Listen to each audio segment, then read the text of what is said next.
kusoo dhawaada kooraskani javascript kooraska waxaa ku baran doontaa javascript bilow ilaa dhammaad kooraskan waxa uu la socdaa kooraskii hore ee HTML and CSS oo ah inaad baratid qaabka loo dhiso websiteska kooraskan waa kooraskii markaas labaad ee markaasi web development-ga waxaan ku qaadanaynaa javascript waa programming language loogu talagalay in lagu dhiso markaa websiteska marka qofka markuu rabo inuu barto web development wuxuu u baran doonaa HTML CSS iyo JavaScript oo noqon doona front end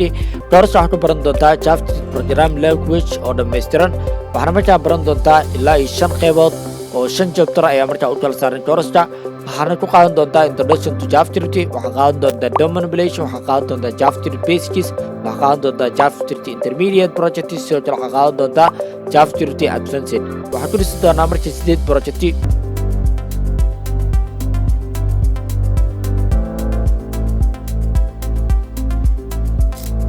sideeda projectadu ugu horeeyo ee qaybta basic projectska waxaa ugu horeeya project aan laga qaanayo body mass images wuxuu ku xisaabinayaa qofka inuu buta yahay inuu qaliir yahay iyo waxyaalahaas ayuu sheegi doonaa waxaa markaas ku implement gareynay in markaa uu shaqeynayo interkiida sidoo kale in wixii markaa la tirtiri jaro sidoo kale waxaa qaadan doontaa qaybta basicska calculatorkan oo markaasi aad ku xisaabin doontid xisaabaad kala duwan markaasi waxaa qaadan doontaa calculatorkii oo dhammaystiran sidoo kale calculatorka wuxuu leeyahay functionality aad u badan oo aad ujeedaan inuu markaasi wax walba uu sameynayo waxaa qaadan doontaa calculatorkan oo markaasi ku baran doontid waxyaalo aad iyo aad u badan sidoo kale waxaa qaadan doontaa qaybta basicska digital cloud oo ah saacad shaqeynaysa adoo markaa isticmaali doono HTML CSS iyo JavaScript sidoo kale qaybta basicska waxaa ku qaadan doontaa form validationkan oo ah in la fiiriyo qofka markuu isdiiwaangelinayo yani si sax miyuu isku diiwaangeliyey mise si qaldan buu isu diiwaangeliyey yani magaciisa ma qoray gmailkiisa ma qoray passwordka si sax ma qoray password ilaa iyo 8 camal ma qoray password confirm passwordka iyo passwordka ma isleeyihiin waxyaalahaas oo dhan ayuu markaas xaqiijinayaa marka waxaan loo yaqaanaa form validation sidoo kale qaybta basicska waxaan kusoo dhowdhaweynaynaa projectyan oo ah to do list application oo noo ogolaanaya inaan markaa to do list aad sameynaysono tusaale waxaa dhihi kartaa reside holy quran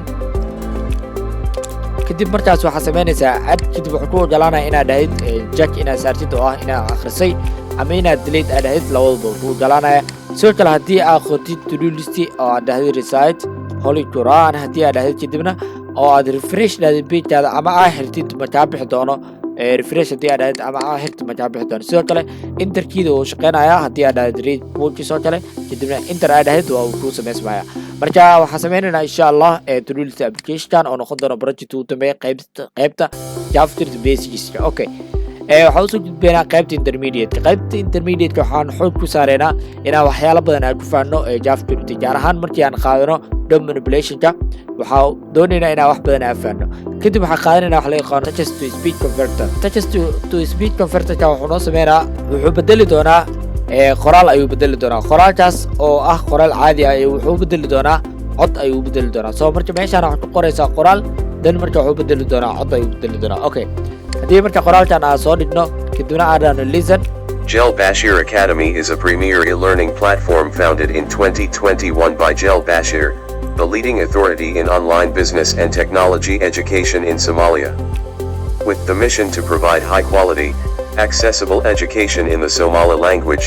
the Academy has grown to become a beacon of knowledge and skills development for the Somali-speaking community. okay saa u jeedid codkii qoraalkii aan meesha ku qoray ayuu wuxuu u bedeli doonaa cod ayuu bedeli doonaa sidoo kale waxaa bedeli karaa codod kala duwana meeshaan iisoo bixi kara saa u jeeda codod aad iyo aad u badan ayaa markaa u bedeli karaa waxaa bedeli karaa UK female waxaa bedeli karaa codod kala duwan isticmaali kara marka waxaa ujeedaan codod badan aa heli kartaa soo hadhow marka project walba u isticmaalaysaa project aad doonaysa insha allah marka waxaa qaadanaynaa marka ku xigta clone oo markaasi social media application ah social media application linkeed camal weeyaan marka waxaa sameynaynaa bilow ilaa dhammaad HTML CSS iyo JavaScript saddexdaba waa sameynaynaa marka saa ujeedaan inta marka meesha posterska dhaqaaqaya labadan kale way istaagsan yihiin saa ujeedaan marka all of that waa sameyn doonaa insha allah sidoo kale meesha waxaa ujeedaa animation uu leeyahay animationka CSS waa sameynaynaa sidoo kale JavaScript uu shaqeynaya haddii aad ku dhufto meeshaan waxaa weeyaan waxaa iisoo bixi doona profilekan dan haddaaro hadaa mar laba ku dhufto oo qarsami doonaa si profile haddaaro waxaa arjaysaa profileka liisoo saari doonaa qaybtan oo ujeedaan